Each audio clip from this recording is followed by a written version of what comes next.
Blood Death Knights wield an axe of great power known as the Maw of the Damned. Forged for rending both soul and flesh, this weapon testifies to the wielder's great power over mortality itself. An ancient legion axe forged from a metal that drains its victim's vital energies. The soul of its original creator is trapped within and cursed with unending hunger.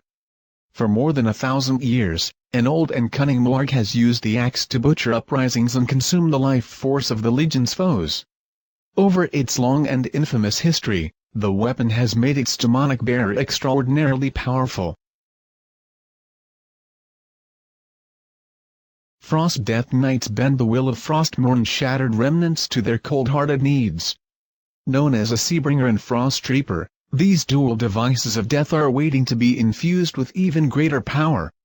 Crafted by the Burning Legion to corrupt the world of Azeroth, the soul-stealing runey blade Frostmourne was shattered by Ashbringer atop Icecrown Citadel.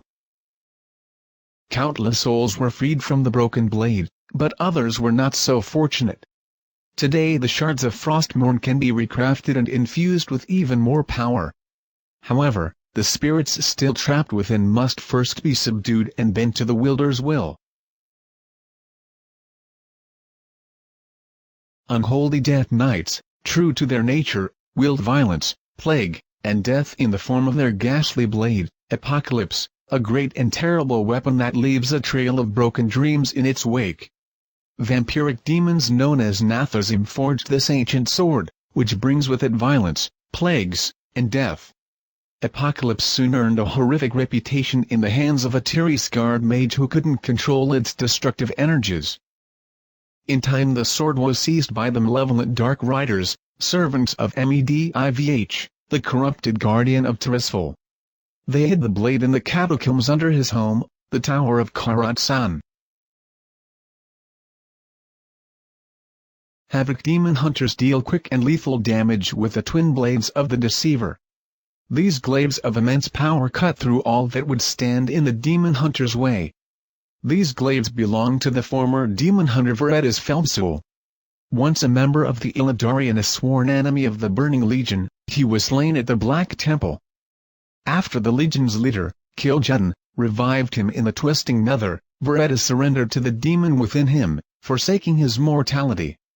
In the process, he and his glaives were infused with great power by Kil'jaeden's Irgar allies. Vengeance Demon Hunters stand strong against all incoming threats.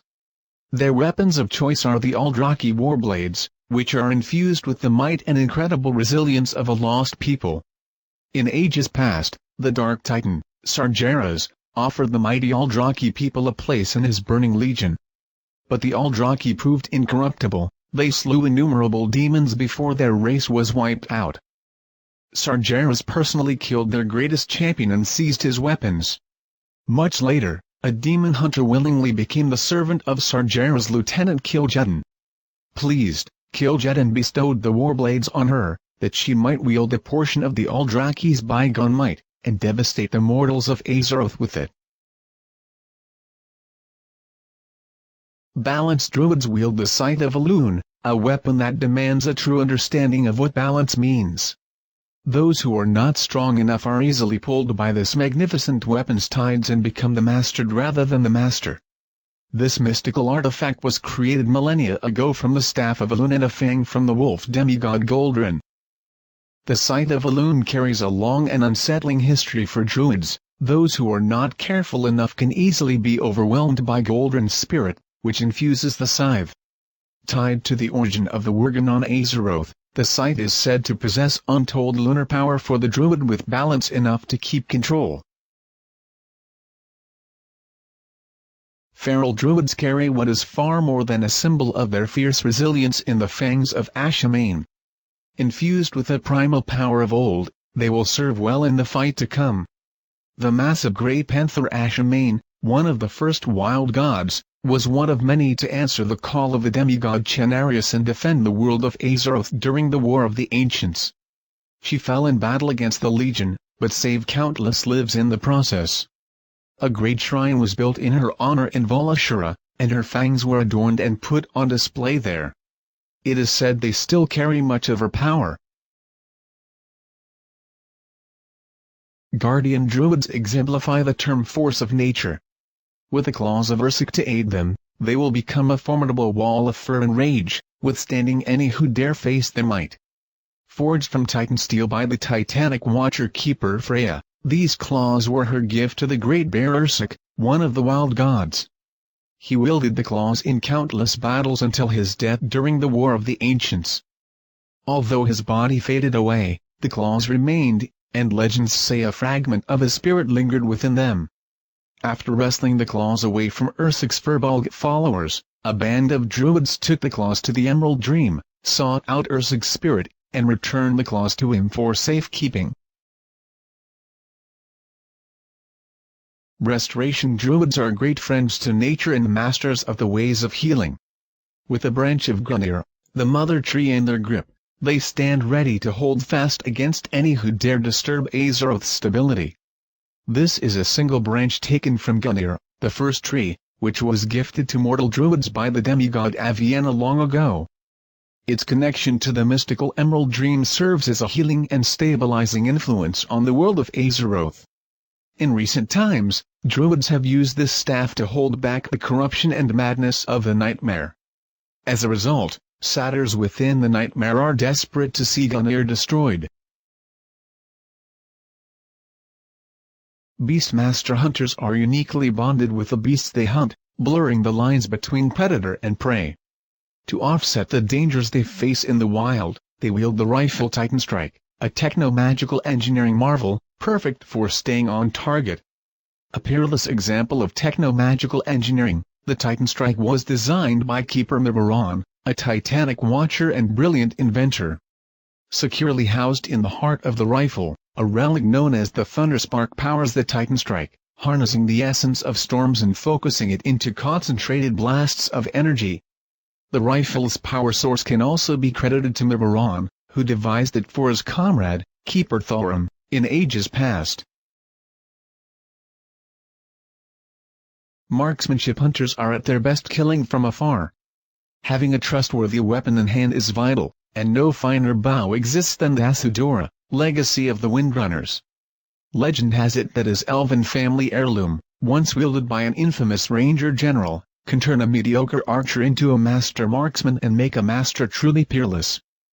A proud heirloom of the Windrunner family, THAS'DORAH was carved from a bough of the mother tree of Eversongwood shortly after the elven kingdom of Kel'Thuzad was founded.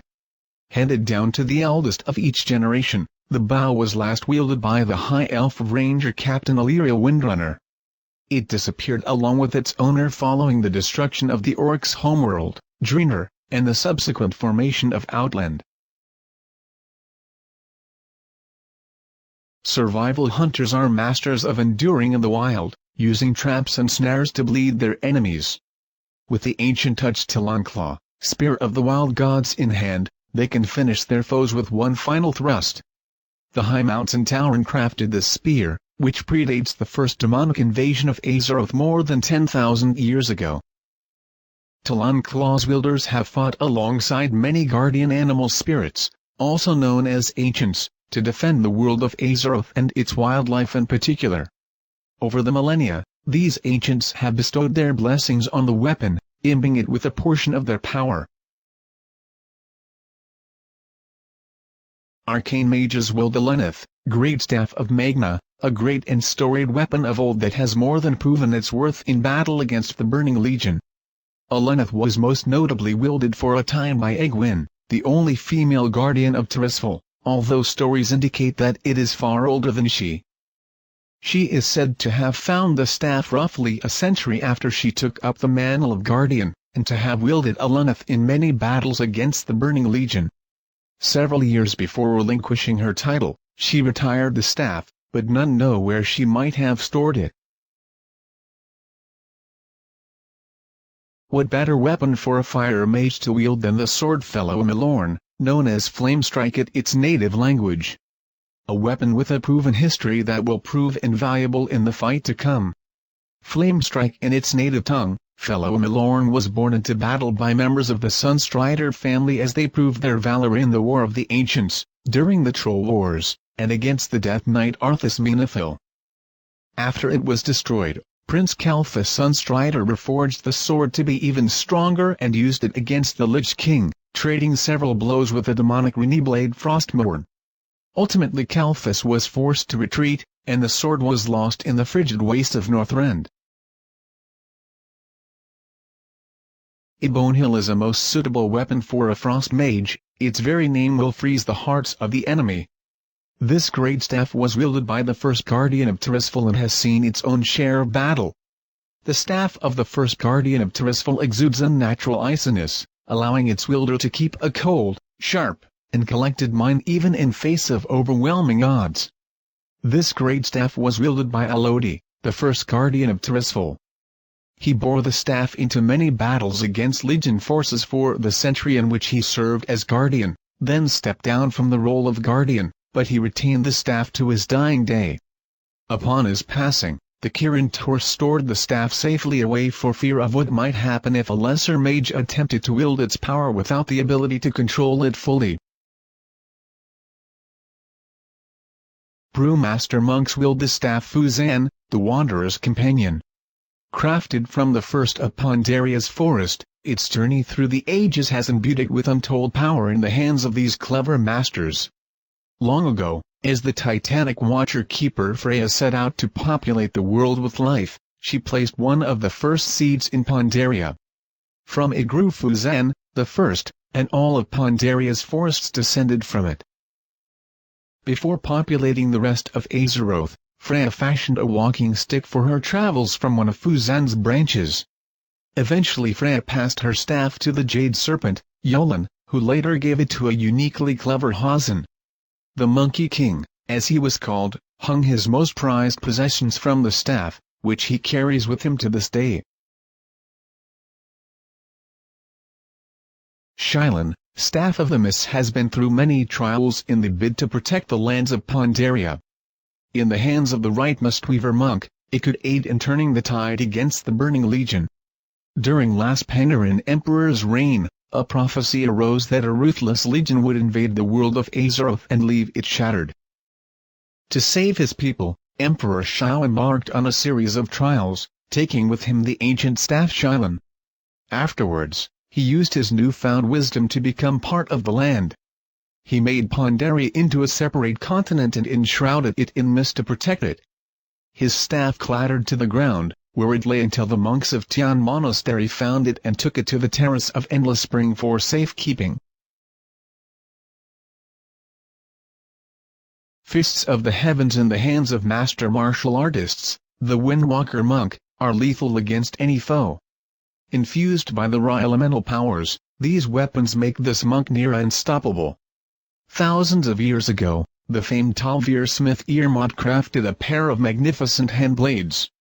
Unsatisfied with his work, Irmot tried to capture the essence of Alakir the Windlord to infuse into his blades. Alakir was not amused. To spite the smith, Alakir poured unspeakable amounts of raw elemental fury into the handblades. When Irmot attempted to unleash their might, a great vortex sprang up, engulfed his city, and scattered the weapons to the winds.